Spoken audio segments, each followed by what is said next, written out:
Hello everyone, welcome you all to Banking Fluent NK. Hope you are doing good in your studies.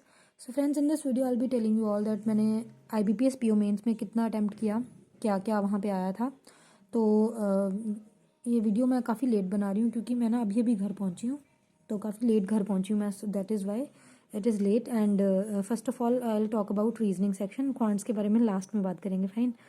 So reasoning section की अगर मैं बात करूँ तो यहाँ पे मैंने 15 क्वेश्चन बनाए हैं। अब मुझे ये लगता है कि ये 1 मार्कर थे। मैं आपको बता देती हूँ मैंने कौन कौन सी पजल बनाई है। मुझे ये नहीं याद मैंने 2 मार्कर कौन कितने बनाए हैं, ठीक है। सिर्फ इंग्लिश में मुझे याद है, ठीक है। तो सबसे पहले एक इसमें ना सर्कुलर वाली थी जिसमें 5 आउटसाइड देख रहे थे और 5 इनसाइड देख रहे थे। मैंने वो बनाई थी, वो बन गई थी। एक ना कुछ पर्सन थे और वो जो कुछ सब्जेक्ट पता नहीं पढ़ा रहे थे, टीच कर रहे थे, शायद संस्कृत, कुछ हिंदी, ऐसे करके कुछ था, ठीक है। तो वो वाली पजल बनाई। उसके अलावा मैंने डायरेक्शन नहीं, उसके अलावा मैंने वो जो कहते हैं उसको कोडिंग डिकोडिंग भी मुझसे नहीं बना था। इसमें जो वो आया था ना कुछ बहुत ही मतलब मुझसे बन नहीं रहा था, वो 2 मार्कर था शायद, तो वो मैंने नहीं किया। एंड उसके अलावा मुझे लगता है यहाँ पे 3 डाटा सफिशिएंसी के क्वेश्चन थे, वो भी मैंने करे हैं, ठीक है। तो वो मैंने मतलब मैंने मार्क फॉर रिव्यू करके रख लिया था, उनको मैंने लास्ट में अटैम्प्ट किया है।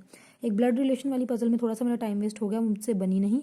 और पेपर मतलब ये रीजनिंग सेक्शन ना मतलब एक मॉडरेट कह सकते हैं हम, मतलब इसमें कुछ ऐसा नहीं था कि बहुत ज़्यादा डिफिकल्ट वाला, तो मॉडरेट था, आप आसानी से इसमें अटैम्प्ट कर सकते थे। उसके बाद मैंने जो भी यहाँ पे मिसलेनियस क्वेश्चन आए थे उनको अटैम्प्ट किया था, ठीक है। इनक्वालिटी आई थी, उसको मैंने मैजिक ट्रिक से बढ़िया आराम से वो सॉल्व हो गया, तो ठीक है। उसके बाद अगर मैं जीए सेक्शन की बात करूँ तो यहाँ पे मैंने सिर्फ 13 अटैम्प्ट किए हैं। मैंने जैसे कि आपको मैंने पहले बोला था कि मैं मतलब सिंपल अपनी एक्यूरेसी के ऊपर ध्यान दूंगी। वैसे जीए मतलब इस बारी टफ नहीं थी। कुछ क्वेश्चन क्या था, मतलब काफ़ी हद से डेप्थ में क्वेश्चन थे और मोस्ट ऑफ द क्वेश्चंस जो थे वो सितंबर और अक्टूबर मंथ से थे। तो मतलब आपको मैं एक चीज़ सजेस्ट करना चाहूँगी फॉर अपकमिंग एग्जाम्स कि आपको क्या करना है, जो लास्ट के जो रिसेंट के 2-3 मंथ होते हैं ना पहले वाले, उनको ज़्यादा अच्छे से करो क्योंकि वहाँ से क्वेश्चन बनने के चांसेस होते हैं। तो डेप्थ में भी वहाँ से पढ़ने का मतलब फ़ायदा है, ठीक है। तो आजकल मतलब यही ट्रेंड चल रहा है कि अगर आपका 40 जीए के क्वेश्चन आ रहे हैं तो उसमें 20-25 तो आपको जो एकदम रिसेंट मंथ है वहाँ से मिल जाएंगे, ठीक है। तो अब इसका ये रहा जीए का। उसके बाद जो इंग्लिश की बात पहले करते हैं। तो इंग्लिश में मैंने टोटल 31 अटैम्प्ट किए। इसमें ये इंग्लिश डुएबल थी, ठीक है। यहाँ पे मैंने 4 क्वेश्चन 2 मार्कर किए हैं, ठीक है।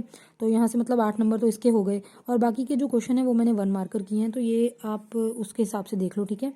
तो ये हो गया। अब उसके बाद क्वांट्स की बात करूँ यार, क्वांट्स तो मतलब मैं क्वांट्स का क्या ही बताऊँ। जब मैंने रीजनिंग खुला ना तो मुझे फीलिंग इतनी अच्छी आ रही थी कि रीजनिंग अच्छा ऐसे होता जा रहा है, ठीक है। उसके बाद जीए आया, जीए के बाद भी मैं ठीक थी, मेरी मतलब वो जो कहते हैं कि सिचुएशन एक अंदर से मेंटल कंडीशन ठीक थी। अब इंग्लिश के बाद और भी अच्छा लगने लगा। लेकिन जब क्वांट खुला ना मतलब ये चीज़ मैं एकदम भूल गई कि अगर मेरे लिए डिफ़िकल्ट है, मतलब इतना ही ज़्यादा डिफ़िकल्ट है, तो बाकियों के लिए भी होगा।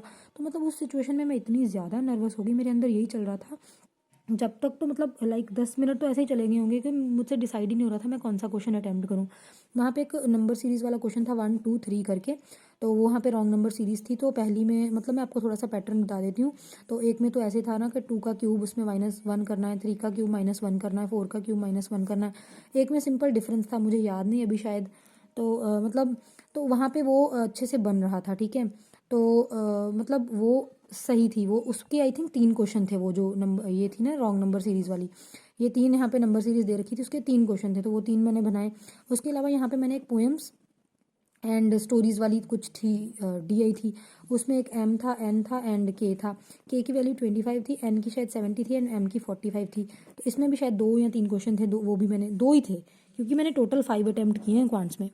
मेरा अटैम्प्ट 5 है, तो ये मिला के यहाँ पे 5 अटैम्प्ट बन रहा है। और इस बार ये बहुत ज़्यादा चांसेस है क्वांट्स की कट ऑफ काफ़ी कम जाएगी क्योंकि सभी बच्चों का, सभी का, जब मैं एग्जामिनेशन हॉल से बाहर निकली तो मतलब तब तो मुझे बहुत डर लग रहा था, लेकिन एग्जामिनेशन हॉल के बाहर आते थोड़ा सा जिसको कहते हैं थोड़ा सा होप मिला कि सभी बोल रहे थे कि बहुत ज़्यादा गंदा। मुझे एक्चुअली यहाँ पे डर इस बात का लग रहा था कि अगर मैं ये 5 क्वेश्चन यहाँ पे अटैम्प्ट कर रही हूँ और मेरा मतलब सेक्शनल कट ऑफ नहीं निकलेगा तो मैं तो मतलब ओवरऑल कर ही नहीं पाऊंगी। बाकी का जो डिस्क्रिप्टिव तो मेरा चेक ही नहीं होगा, तो उसमें क्या होगा, है ना।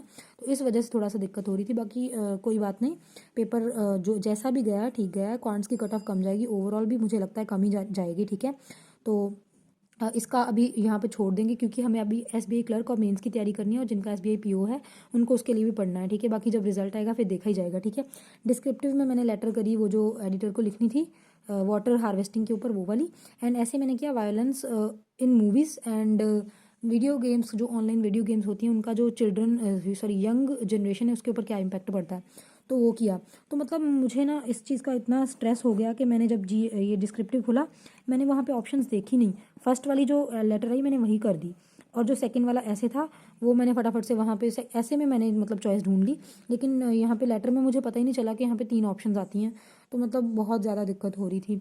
तो बाकी यही रहा मेरे पेपर का एक्सपीरियंस, अच्छा था जो भी था, ठीक है।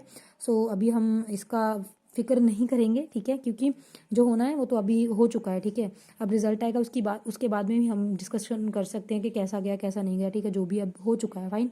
तो रिजल्ट की वेट करेंगे एंड उसके अलावा एसबीआई क्लर्क मेंस की प्रिपरेशन स्टार्ट कर देंगे, ठीक है। So all the very best and thank you so much.